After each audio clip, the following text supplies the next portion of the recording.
கர்த்தர் ஆரம்பித்து தருகிற வாழ்க்கையில, புதிய வாழ்க்கையில அருமையான தேவனுடைய பிள்ளை அனுதினமும் கர்த்தர் வாழ்க்கையில் இருக்கிற பர்பஸ், நீ செய்ய வேண்டிய காரியத்தை உனக்கு கர்த்தர் அறிவிப்பார். கர்த்தர் உனக்கு சொல்லி தருவார். வெறுமையா நீ ஓடண்டாம், வெறுமையா நீ வாழ்க்கையை ஓட்டண்டாம். அவன் சொல்லுகிற சத்தத்தை கேள்விப்பட்டிருக்கிறேன். அவன் சோதர பாசர் ஏதோ ஒன்று போகுது, அதுக்கு பின்ன நாங்கள் போயிட்டு இருக்கிறோம், கர்த்தர் நடத்திட்டு இருக்கிறார். இது அல்ல. அல்லேலூயா.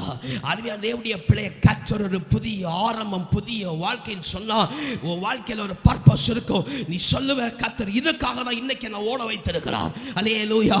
இதற்காக தான் கர்த்தர் என்ன உயிரோட வைத்திருக்கிறார். இதற்காக தான் என்ன கர்த்தர் உயிரோட காலையில கால வைத்திருக்கிறார். நீ சொல்லுவ தேவ பிள்ளையே. அல்லேலூயா. தேவ மகிமை நிறைந்ததான, ஒரு வல்லமை நிறைந்ததான, ஒரு நம்பிக்கை நிறைந்ததான, ஒரு விசுவாசம் நிறைந்ததான, ஒரு நோக்கம் நிறைந்ததான, வெறுமையான நோக்கம் அல்ல தேவ பிள்ளையே. தேவன் பரத்திலிருந்து உருவாக்கி தந்தப்படுகிற பர்பஸ், ஒரு நோக்கம் நிறைந்தப்பட்ட ஒரு வாழ்க்கை.